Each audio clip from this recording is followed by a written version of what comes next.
Okay, so the last pediatric-related question, what are your thoughts on intrauterine myelomeningocele repair? Quite a few surgeries have been performed in the U.S. Will we ever begin performing them here, and what challenges do these babies still have after intrauterine repair? So this all comes from the randomized trial that was done in the U.S. Through the NIH that was halted in 2010 that suggested fetal surgery for myelomeningocele resulted in lower rates of shunting, lower rates of Chiari malformation, better walking ability, but higher rates of preterm birth and maternal complications. And once the results of that came out, the procedure is being done by many centers across the U.S. now. I will tell you there's some new data that just came out from Vanderbilt that has re-looked at some of the results of their fetal surgery and suggested that the benefits for shunting especially were restricted to those who started off with small ventricles. So that if they did the fetal surgery in a baby that already had big ventricles, the chances of avoiding a shunt in that scenario were quite low.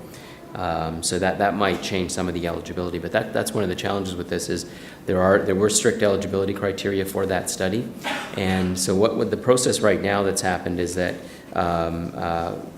families are screened, and those who are considered eligible through our centers here are then offered a referral to one of the American centers, and at least Toronto has generally been sending ours to Vanderbilt, and then they get assessed there and potentially offered surgery if they're deemed eligible.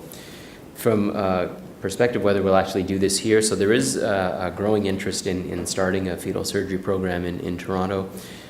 This would be not just for myelomeningocele surgery, but for a range of other fetal surgeries that are done. And so there's, I think now we're just about at a point where there is sort of critical mass of interest amongst the maternal fetal doctors and the general surgeons, neurosurgeons, others who would be the relevant practitioners of this. So that is building right now. I don't know if we will for sure go ahead with this. I think it's likely that we will.